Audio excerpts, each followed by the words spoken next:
और इस वक्त की बड़ी खबर आपको बताएंगे। पाकिस्तान से बड़ी खबर, जहां पर जनरल मुनीर 18 मई के बाद एक और स्ट्राइक के डर से दहला हुआ है और इसीलिए पीएम शाहबाज ऑपरेशन सिंदूर में हुई हार का सच उगलने लगे हैं। तो वहीं दूसरी तरफ पाकिस्तानी जिहादी जनाजा युद्ध शुरू कर चुके हैं। देखिए रिपोर्ट।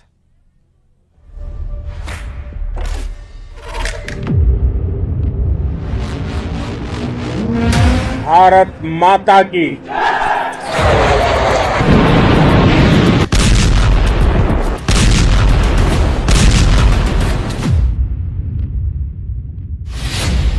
शाहबाज बोला, भारत ने घर में घुसकर मारा। नूर खान बेस पर धमाके से दहला था जनरल।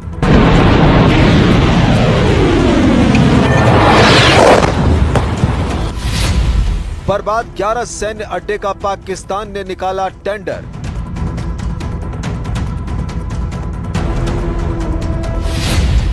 शाहबाज पर जनरल मुनीर का दिमाग गर्म हुआ। आतंकी चंदे की लूट पर पाकिस्तान में मचा घमासान।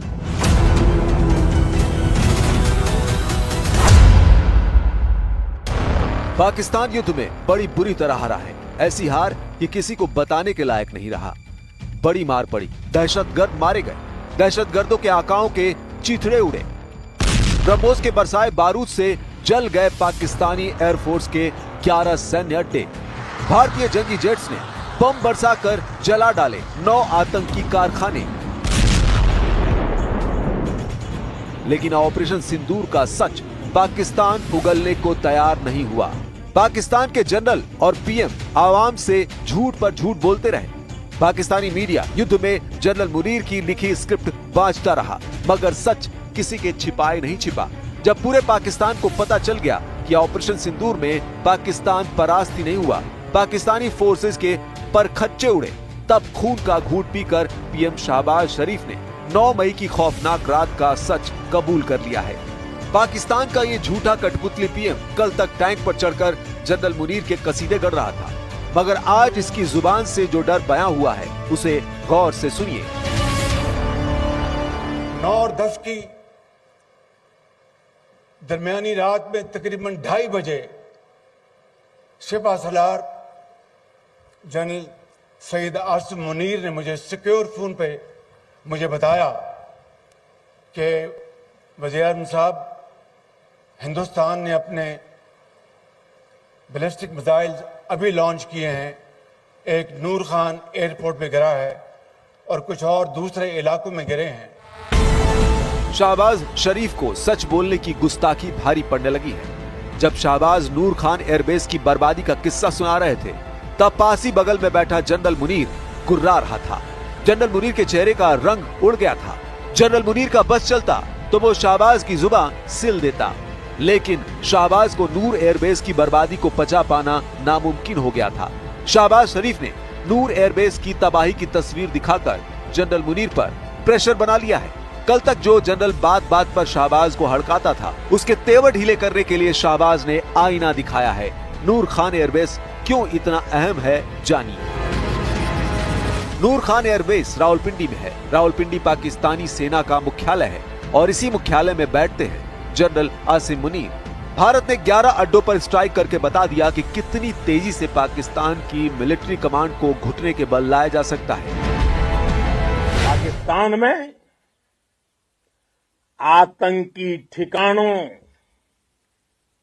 और उनके एयरबेस ही तबाह नहीं हुए, बल्कि उनके नापाक इरादे और उनके दुस्साहस दोनों की हार हुई। इस स्ट्राइक में रावलपिंडी के कमांडरों के लिए क्या मैसेज था, उसे समझने के लिए पहले देखिए कैसे नूर खान एयरबेस और सरगोधा एयरबेस पर हुई स्ट्राइक ने पाकिस्तान की परमाणु कमांड में कोहराम मचा दिया। आपने आतंक के तमाम बड़े अड्डों को मिट्टी में मिला दिया। 9 आतंकी ठिकाने बर्बाद हुए। 100 से ज्यादा आतंकियों की मौत हुई है। आतंक के आकाओं को अब समझ आ गया है। भारत की ओर नजर उठाने का एक ही अंजाम होगा, तबाही। पाकिस्तान की सीमा में 100 किलोमीटर अंदर जाकर हमारी सेना ने आतंकवादियों को जवाब देने का काम किया है। 100 किलोमीटर अंदर। नूर खान एयरबेस से 100 किलोमीटर पूर्व में है कहूटा परमाणु प्लांट। ये न्यूक्लियर सेंटर ही पाकिस्तान के परमाणु कार्यक्रम की बुनियाद कही जाती है। नूर खान एयरबेस से 40 किलोमीटर उत्तर पश्चिम में है वाह कैंट। यहीं पर पाकिस्तान के परमाणु वॉरहेड असेंबल किए जाते हैं। नूर खान एयरबेस से 40 किलोमीटर पश्चिम में है फतेह जंग। यहीं पर पाकिस्तान बैलिस्टिक मिसाइल लॉन्चर तैयार करता है। नूर खान एयरबेस से 30 किलोमीटर उत्तर पश्चिम में है तक्षशिला। यहाँ भी पाकिस्तान की मिसाइलों की टेस्टिंग की जाती है, उनके लॉन्चर तैयार किए जाते हैं। नूर खान एयरबेस से पश्चिम में है नीलोर प्लांट। यहाँ परमाणु बम के लिए पाकिस्तान की प्लूटोनियम फैसिलिटी है।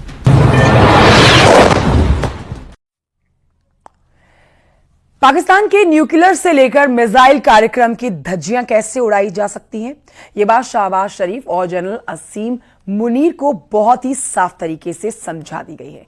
रिपोर्ट देखिए। इस्लामाबाद से 10 किलोमीटर दूर नूर खान बेस पाकिस्तान की एयर मोबिलिटी कमांड का हेडक्वार्टर भी है। भारत जब नूर खान बेस को बर्बाद कर सकता है तो पाकिस्तान में कहीं भी घुसकर मार सकता है। इस सच से जनरल मुनीर को शहबाज ने समझा दिया है। लेकिन अभी तो सच का सिर्फ एक पहलू भर सामने आया है। पाकिस्तान को 11 सैन्य अड्डों की बर्बादी का ब्यौरा देना है। शहबाज को आतंकी अड्डों का हाल बयां करना है। 7 मई से 10 मई के बीच 3 दिनों तक पाकिस्तान में जो बारूदी प्रलय आया उसका हिसाब जुटाने में वक्त लग सकता है। लेकिन पूरी दुनिया को ये जानना है कि आतंकी मुल्क को कितनी चोट पहुंची है। यौम तशकूर नाम का तमाशा दिखा रहे शहबाज शरीफ ने ये भी कबूल किया है कि वो और उनका पूरा मुल्क हमले के वक्त हाथ फैलाए दुआ कर रहा था। करोड़ों पाकिस्तानी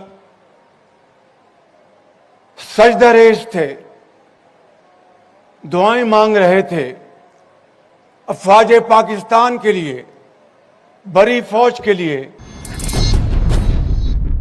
शहबाज शरीफ ने पाकिस्तान की हार क्यों मान ली, क्यों कठपुतली सुल्तान ने जनरल मुनीर को नाराज किया, तो उसकी वजह भी जानिए।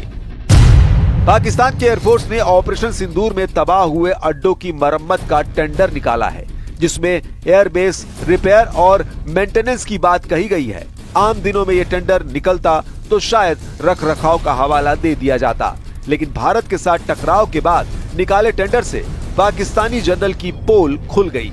जब इस बात की चर्चा पूरे पाकिस्तान में होने लगी तब शहबाज को मजबूरी में सच बात बतानी पड़ी, क्योंकि ऑनलाइन टेंडर निकालने के चक्कर में पूरे पाकिस्तान को पहले ही पता चल गया कि एयरबेस पर भारी तबाही मची है। भारत ने 7 मई से 10 मई के बीच पाकिस्तान के 11 एयरबेस को निशाना बनाया, जिनके नाम हैं Noor Khan Chaklala airbase Rawalpindi, Rafiqui airbase Shorkot, Murid airbase Punjab, Sukkur airbase Sindh, Sialkot airbase पूर्वी Punjab, Pasrur air strip Punjab, Chunian, Sargodha airbase, Skardu airbase, Bholari airbase और जैकोबाबाद एयरबेस। जनरल मुनीर ये मानने को तैयार नहीं हुआ कि ऑपरेशन सिंदूर में कुछ भी नुकसान हुआ। मुनीर ने जो पाठ पढ़ाया वही उसके रट्टू तोतों ने आकर प्रेस कॉन्फ्रेंस में बांच दिया, मगर हकीकत से पर्दा उठना तय था। भारत ने सबूत पहले ही दुनिया को दिखा दिए थे। इसके बाद जब पाकिस्तान ने एयरबेस मरम्मत का टेंडर निकाला तो शहबाज ने भी हार कबूल कर ली। पाकिस्तानी एयरफोर्स ने 12, 13 और 14 मई को टेंडर जारी किया। पाकिस्तानी एयरफोर्स ने 12 मई को रावलपिंडी एयरबेस के लिए टेंडर निकाला, फिर 13 मई को रिसलपुर एयरबेस के लिए टेंडर जारी किया। इसके बाद 13 मई को ही कल्लर कहर एयरबेस की रिपेयरिंग और मेंटेनेंस के लिए भी बोली लगवाई। 14 मई को एक बार फिर से रावलपिंडी एयरबेस के टेंडर का विज्ञापन जारी किया गया। पाकिस्तान सिर्फ अपने एयरबेस की मरम्मत ही नहीं कर रहा, जनरल मुनीर ने एक बार फिर से हाफिज और मसूद के आतंकी अड्डों को एक्टिव करना शुरू कर दिया है। लाहौर के करीब मुरीदके में लश्कर-ए-तैयबा के मुख्यालय और ट्रेनिंग कैंप की निगरानी पाकिस्तानी रेंजर्स के हवाले कर दी गई है। विदेशी मीडिया को मुरीदके में ले जाकर पाकिस्तानी फौज हाफिज की आतंकी पाठशाला को मदरसा बताने की पूरी कोशिश में जुटी है। जापानी न्यूज एजेंसी क्योदो की रिपोर्ट में मुरीदके के संचालक मोहम्मद आजम ने इंटरव्यू दिया है। मोहम्मद आजम ने जापानी न्यूज एजेंसी को हाफिज के हेडक्वार्टर को स्कूल साबित करने की नई चाल चली है, जबकि मुरीदके की बुनियाद लश्कर सरगना हाफिज सईद ने 1987 में रखी थी। 27 हेक्टेयर में बने इस आतंकी मुख्यालय में टेरर ट्रेनिंग से आत्मघाती दस्ते तैयार किए जाते रहे।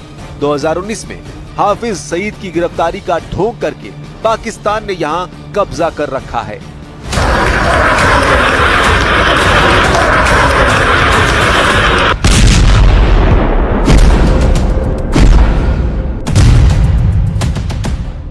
सात मई को भारत के आसमानी योद्धाओं ने लश्कर के हेडक्वार्टर को बारूद से पाट दिया था।